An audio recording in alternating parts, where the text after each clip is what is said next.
I'm Chip Freud, and this is the Artist Spotlight, conversations with contemporary artists based on 5 simple questions that explore the artist's journey, creativity, and sources of inspiration. Welcome to another episode of the Artist Spotlight podcast. Today's artist in the spotlight is Kyle Wilson, better known to art fair goers as Left Behind Photography. Kyle is known for his signature HDR style that finds beauty in the abandoned and forgotten elements of human existence. Kyle sets out to explore our rural landscapes from his home in Selma, North Carolina, and today Kyle joins me here in the spotlight. Kyle, welcome to the show. Thank you for having me. It's my pleasure. Well, I'm looking forward to this conversation because you and I met a number of years ago at Lazy Days, and I've been intrigued by your work. It's such a very different style and approach to mine that I wanted to get to know your story a little bit better, and here's our opportunity to do that. To ground our audience a little bit in what you're up to today, can you share a little bit about a project maybe you just wrapped up, something you're getting ready to do? Yeah, I just got back from a show in I had to think for a second. Where was I? In Florida, in Mount Dora, which is kind of like the central part of Florida, which is always a good show for me. It's a cute little town, but it's unlike any of the coastal towns in Florida, and they really do support the arts there.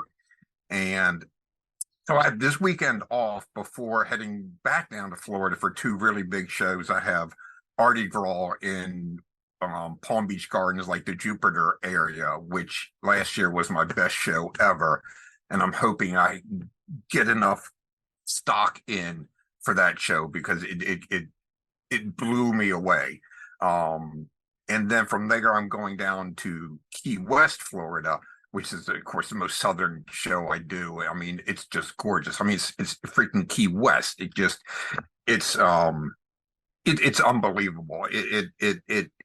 And what is really cool about that show is like they almost don't know how good they are because their booth fee is like a fraction of some of the shows like I do in the Mid-Atlantic. I'm like, it's like $375, and it's a 2-day show, and it's in the heart of downtown Key West, and it's in February, so tourist cruise ships are there. It's crazy. It's crazy good. The weather can be hit or miss, but it's so worth it. I mean, it's super expensive to stay down there. And maybe that's why they have the booth fee a bit more affordable, because they know that all of your other expenses are through the roof. Yeah. Like the closest I can find is like 45 minutes away on a different key, and it's a like a 1-star hotel at $200 a night. Yeah. But if you want to stay in Key West, you're looking at $500 a night. So I just got back. Okay, so I'm wearing the hat from my favorite restaurant, Blue Heaven. If you don't know Blue Heaven, you got to check it out. Well, I will have to check it out because also there's that coffee shop, Baby's Coffee, which is like on the way there. I always look forward to that. Yeah.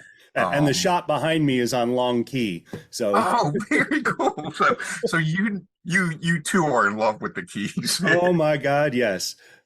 And in the meantime, in this week off, I am working through editing a photo shoot I did at Old Car City, north of Atlanta, Georgia. I've been wanting to go there for a couple of years. It didn't work out until last spring when I was down there for a show, and finally got there with decent weather and took like 400 shots. But that's my constant struggle, is finding the time to create new art while also doing 30-35 shows a year, and making product to sell and traveling.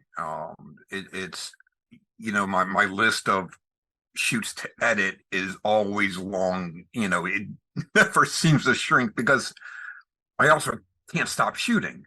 So I have shots from a couple of years ago they have to edit, but still I'm finding all this left behind goodness between shows. I admire your level of work there. I don't think I could ever do 35 shows in a year. I'm lucky if I get to a dozen. Um, it's just it's such a huge effort.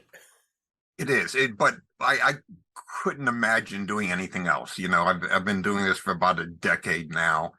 And in fact, Lazy Days was my very first show ever back in 2013. So we're coming up on, me doing this for 10 years. And, you know, last year I had a nightmare where I was back to work for somebody else. They were telling me what to do, when to do it, when to be there, when I could leave, when I could take, when I could go to the bathroom.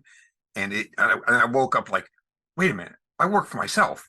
I don't work for anybody else. If I don't want to go to work today, I don't have to work today. So yeah, even though it is sometimes a grind, I can't imagine going to work for somebody else. Yeah, yeah. I'm into my encore career as an artist myself, and I've had some folks come back to me. Oh, hey, I got this great opportunity that would fit your skill set. You want to come back? And I'm like, no. Yeah, exactly. And sometimes I still get these emails from, I don't know, Indeed or whatever, when I was putting my resume out there for IT jobs. Hmm. I'm like, come. It's like, no. It's like I like IT, but I cannot see myself, back in IT because it's uncreative. I mean, it's very logical and systematic. They have their systems, and you need to follow steps, logical steps. It's kind of mind numbing in a way, and not creative at all. Yeah, particularly if you're in the sysadmin side. I have an IT background too. Sysadmin can be very much that way. I was a network manager, so there was some Oh my. creativity in designing and laying out the networks and that. So I had some fun with that. But you got to a certain grind side of things, yeah, and you're just like, okay, Well, I had a little bit more, because I liked I was in, tech support, on the client side. So I did uh, like interacting with people, fixing their desktop, laptop, printer, whatever, in closing out tickets. So I had more, I guess I wasn't in front of a monitor, 9, 10 hours, a day. I got to move and do hardware stuff too. yeah, yeah. But and I see if I can dovetail. So I didn't think I had this creative side of me until I discovered the HDR process. And I was seeing photos unlike anything I'd ever seen in my life, and it was mind blowing. I'm like, what is this? How do I do it? Can I do it? So I taught myself how to use this technique. And at the same time, I moved to a more rural part of North Carolina where I was seeing more of these old farmhouses, rusty old truck, and abandoned industries, and the two things just exploded, in my brain. And I've been, chasing this dream, going down this path, ever since. Well, that's cool. That's very cool. Uh, we usually kick off our questions with what's your earliest memory of making art or anything creative? Um, I would say it might be carving pumpkins. Yeah. I didn't want to do the traditional pumpkins with, triangle eyes and a, semicircle mouth. Um, so I was drawing on the pumpkin and just trying to do something different. And my dad didn't think it could be done because he's so practical, and he's like, we'll just use, he was using butcher knives to cut out, geometric shapes. And I'm like, I don't want that. So that's probably my first, recollection of doing something creative is just, I love Halloween. I was like, I just wanted to be different and get more into it. And that, I don't know, maybe that was 5 or 6, just in that yeah, I think that's when the earliest I can remember is like 4, 5, 6 years old in the house I was in at the time. You remember any kind of designs that your pumpkins took on at that age? Oh, they were scary. I liked scary stuff, so it was like I wanted to do, like a vampire or a mummy or a ghoul, just n nothing happy. Just, I just wanted something dark and cool, you Yeah, know. yeah. Oh, that is the first example of pumpkin carving. It's the first time that's come up. I appreciate that, but it's It, something I think every kid can relate to too. yeah, Uh, because it's up there with Christmas is Halloween, it is dressing up, being something different, and getting the candy, and I've loved horror films, like horror and sci-fi are my two genres, and kind of they battle sometimes for number one and two. I just have always loved, some things that are out of the ordinary, things that are scary or completely futuristic. we could probably have another whole conversation on Yeah. that. Um, so you touched on just a moment ago a little bit of how you came to your medium of HDR photography. Is there any more you wish to add to that storyline? Um, well, I think um I guess it exploded onto the scene about, 10 years ago, or at least, that's when I discovered it. And it's been evolving ever since. And I think some people don't look at it they don't give it a fair chance because it is overused a Hmm. lot. I mean, I know I was guilty of this when I started out. It was so cool and amazing. I was just sliding everything to 10, Yeah. and I'm like, this is so cool. It is fantastic. And then so it took me a few years to tone it down and kind of develop my look or my style. And now people can like, without even seeing my watermark or my post, you're like, oh, that's Kyle's, that's Left Behind. Yeah. Um, so a lot of the public is they're, I guess, used to seeing things online, being posted where they think it's HDR, but it's like a filter that simulates that effect. So they aren't understanding the actual technique that goes into taking the multiple exposures, capturing all that light in color. So a lot of my talking on my shows is like re-educating or actually explaining the process, and then you can see a light go on in it, and it clicks, and they get it. And I think a lot of judges at these shows are like prejudging, HDR photography when they get in the booth instead of actually talking or examining and seeing what makes it different, what makes it special from traditional photography. Yeah. I think in general, I've found that photography always ends up being the redheaded stepchild of the art world to begin with.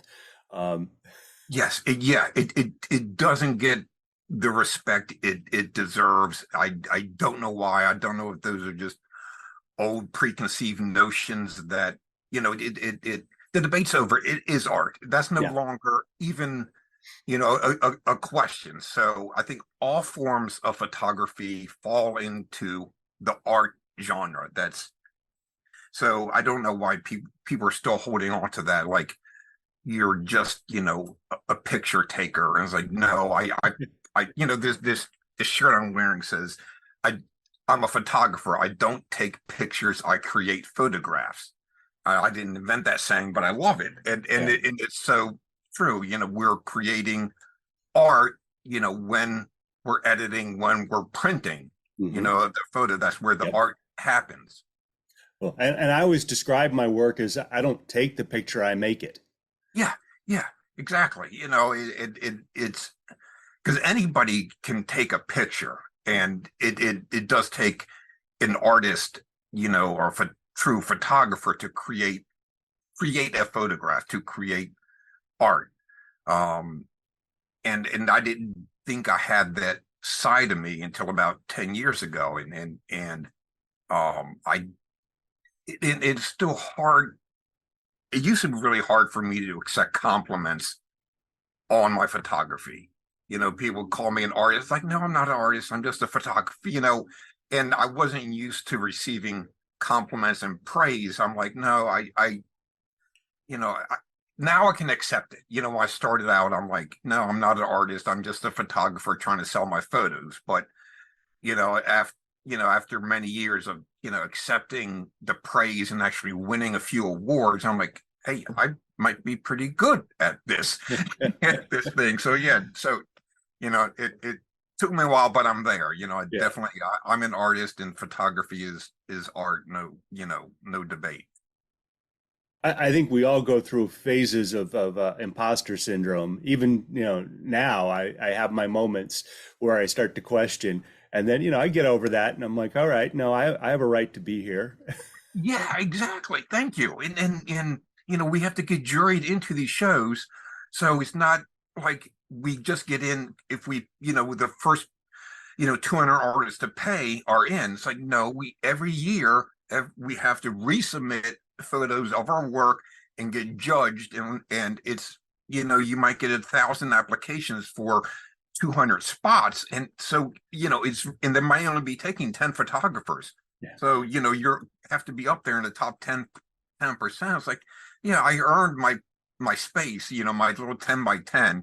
It's taken Yeah. me years to get, good photos and good portfolio to get accepted. Yeah. Yeah. So when it comes to your photos, clearly the left behind theme is consistent in all that you do. But can you say some more about what inspires your art? Where does it come from? What speaks to you a particular subject? Well, I love, rural Americana and the things that are left behind, abandoned and forgotten, because, there are stories there. If that saying, these walls could talk, and that, if you can't hear them, then you aren't listening. Um, because I want my photos to be able to start the story, like what happened here, why did they just walk off and leave, or what was this industry, that once, supported lives, what happened, where did it go? So, I like to think my photos start the story and let the viewer or the buyer, finish it, because it's fascinating, just driving out, seeing a farmhouse that probably generations grew up there. And, just to pack up and leave, or not even pack it up. You walk in and you still see, belongings, that once meant something. I've seen like Little League baseball trophies, like certificates of retirement and retirement gifts and clothes, and things that once that were important to these people that they just left, and it's fascinating to me, and Mm. I can't get enough of it. It's, what gets me out of bed, at 5 in the morning, Yeah. not just to shoot a, traditional sunrise, but, you tell me there's an abandoned library. I'm like, okay, I'm driving, all the way to Memphis to go shoot an abandoned library, or, an old, farmhouse. It gets my blood pumping. It really is. It's inspirational, and there's stories out there to be told. And a lot of this is, as you know, is just being bulldozed, or, they're putting up shopping centers and parking lots and interstates. One of my favorite photos from 2014, just simply called Abandoned, was taken in, Holly Springs, and, it has stood there for, about 8 years or so, but now they're expanding, 540. Mm. So it is being bulldozed, and they're putting huge, interstate there. And I feel grateful that I was there, taking that photo when I did, to document that old homestead. Mm. Mm. You've posted on social a couple times that you've, gone places that maybe you shouldn't have gone. Um, but Yeah. how often do you find yourself in positions where you're either pushing the envelope on whether you should go there or you have to get special permission versus just being able to walk up? I'm going to say like 25% are ones where probably trespassing, or I see a no trespassing sign. I'm like, wait, what are you hiding? Why are you saying that? You don't. That doesn't apply to me. I'm an artist. Um, so I've never like broken in. So I've never kicked in a door or a window, because usually there's a door missing or sometimes an entire wall. So there's usually a way in. So I'm usually never the first person in there. Hmm. So I'm gonna say that that's like 20-25% of the time. I mean, this one sketchy place was an abandoned tuberculosis hospital in Ohio. And that one I had read online that the it's in a neighborhood, hidden, and that the neighbors would report you. So I had to park, you know, like a half a mile away so they wouldn't see my car. And then I hiked there, and I did sneak inside. And then like the upper floors, like the floors were like so spongy and soft, and like the entire wing was collapsed. I'm like, whoa, okay, Kyle, your curiosity is gonna get you hurt maybe. So, I backed off and stayed out of that wing, and off the roof.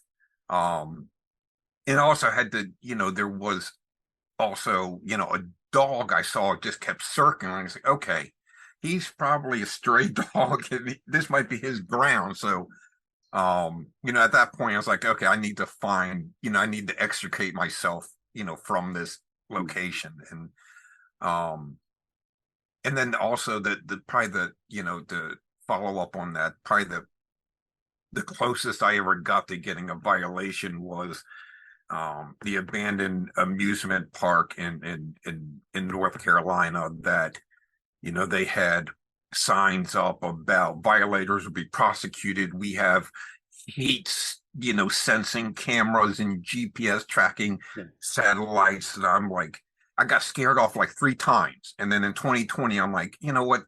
You only live once. Let me just go up there. And um, I got up there and had a great day of shooting. But on the way down, I did make eye contact with what I know now was like the caretaker, or like, the kind of like the watchman. Like we passed each other in the vehicles and we made eye contact. And I'm like, I'm just here shooting birds. That I wasn't up there. I'm just a wildlife photographer. And, because I have read that they do give like $700 citations. It's not even a warning. Like the sheriff is just, he's sick of being called up there, Yeah, by yeah. the caretaker or the neighbors. So I know they do issue citations, not actual warnings. So that's probably the closest I ever got. It was so worth it. Oh yeah. I mean, there was some awesome images you had from that shoot. Uh, any ever concern of once you publish the image of them going, "Hey, wait a minute, you had to have been here to take that. Here's your Yes. citation." Well, yes and no, because actually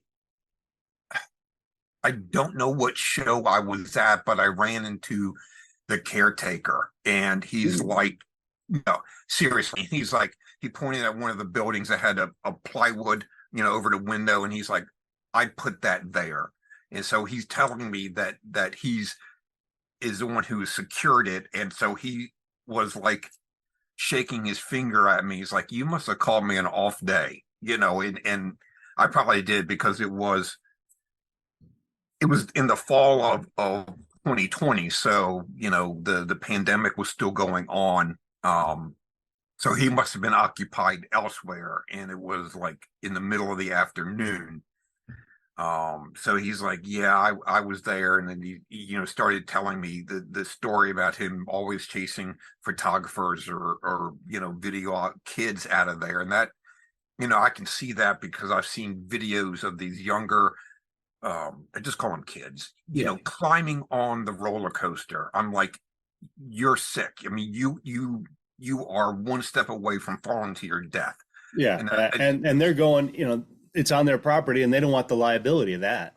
yeah, exactly. It's like you're really making it hard for, photographers who just want to take nothing but pictures, Yeah. and just leave it as is. And that's true. And I didn't take any like souvenirs, and I, closed doors, after I left, I closed them, shut them behind me, and Yeah. just kind of made it seem like, I wasn't there Yeah. at Leave it as all. you found it.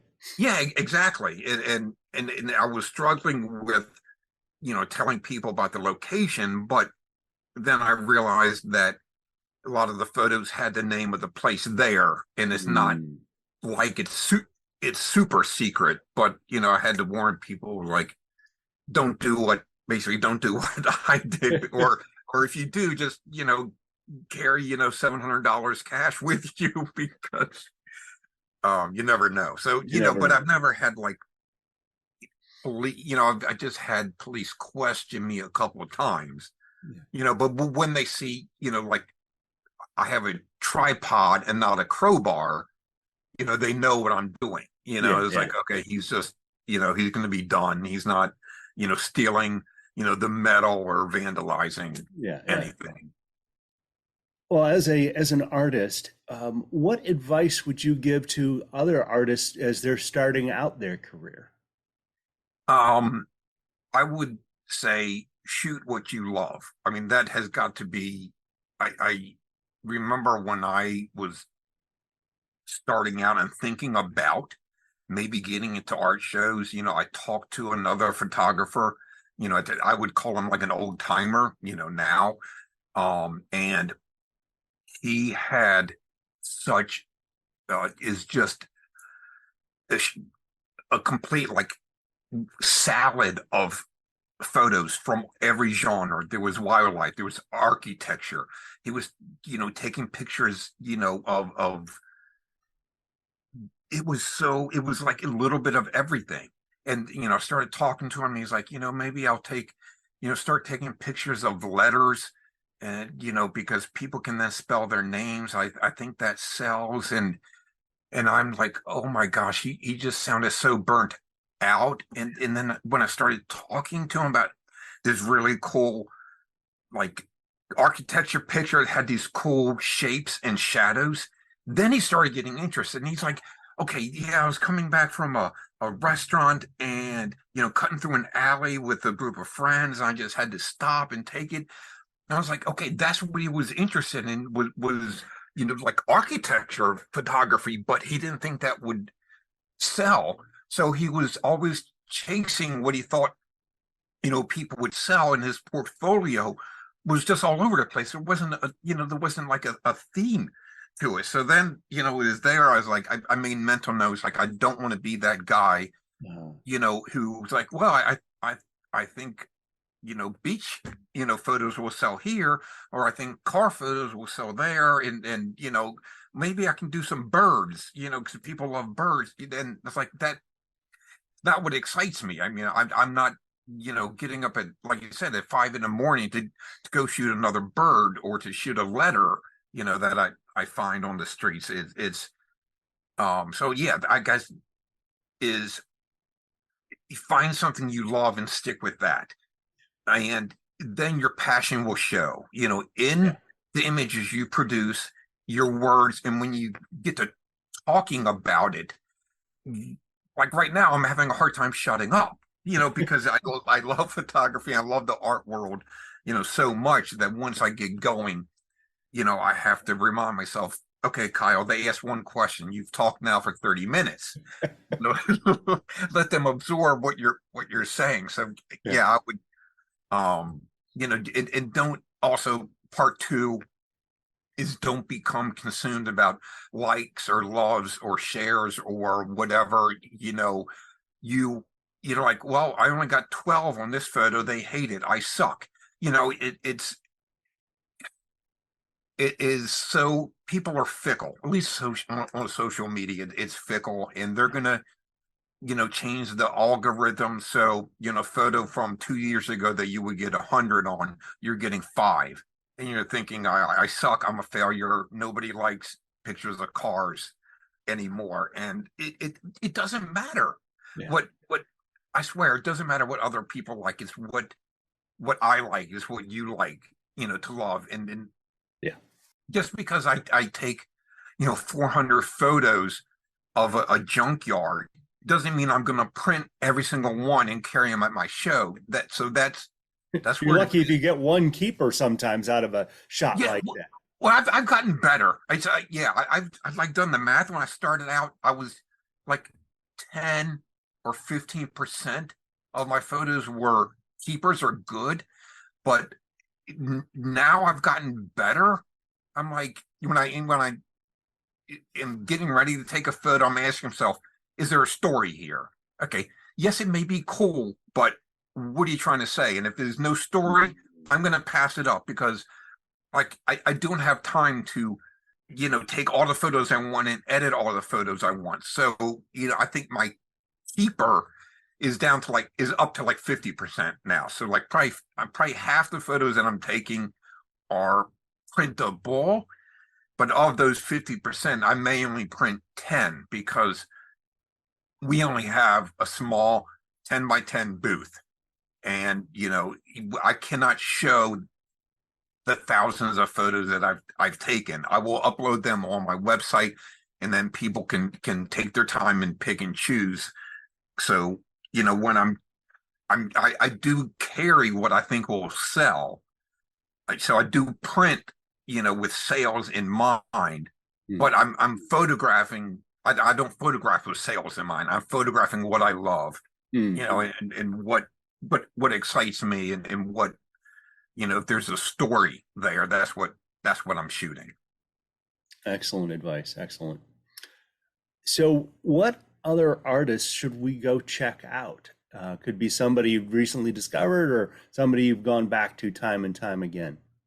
Um, well, I mean, probably, my hero idol, is Trey Ratcliffe, who was like, the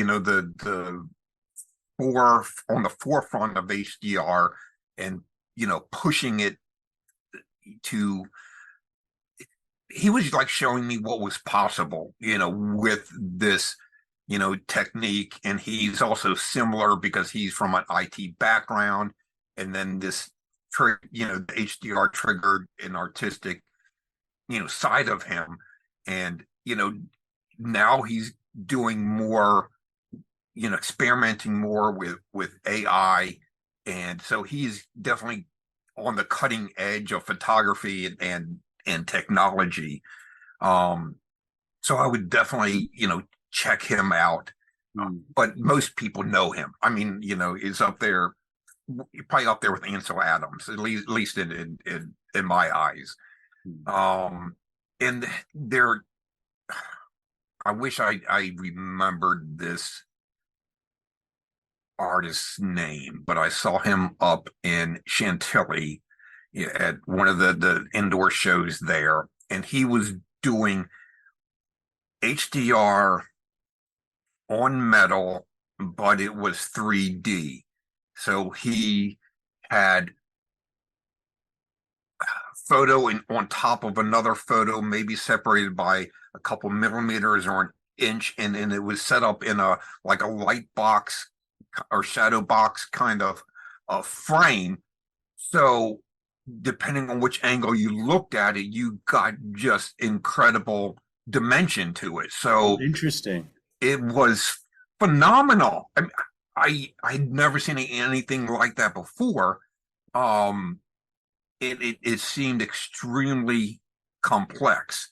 So like there would be, say, this doorway of like, I don't know, like an old door in like Italy or Europe. So the door is red, and then he would print just a red door, separated from the back image, by like a half an inch, and then like the window would also be separated. So when you got up close, you're like, this is mind blowing. This is so cool, because not only was he, printing on the metal, but he was then also manipulating, and so he was using his hands, to attach and alter the metal on top of the metal, and then putting in a light box. And I was like, wow. So I wish I knew his name, but I thought that was so cool. Well, thank you for that insight into that artist that you met up in Chantilly. We'll have to see if we can do some research and figure out who that is, because that sort of 3D light box concept is just blowing my mind thinking about it. Yeah. And to seeing it in person, it just, he could, right now they're only like small pieces, so you have to get up close. So I'm looking forward to seeing what it would be on a larger, piece, like a 20 by 30 or even a 24 by 36. I think that would be a statement piece. Absolutely. Absolutely.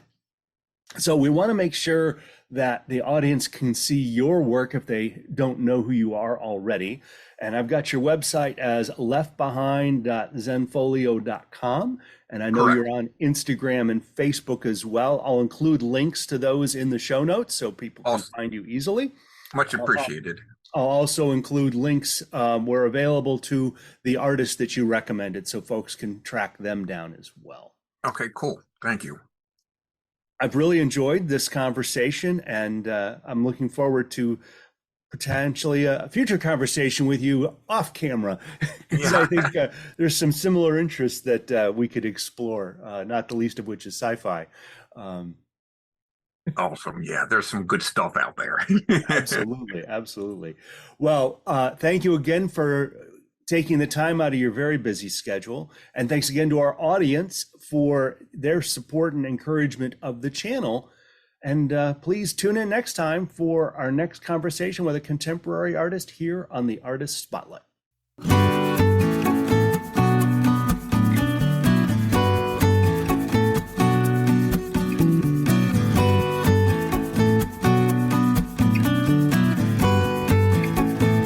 Thank you for joining us. This has been the Artist Spotlight with Chip Freund. Find accompanying blog posts at chipfreundphoto.com/blog, and you may subscribe to our show on Amazon Music, Apple Podcasts, Spotify, or wherever you like listening.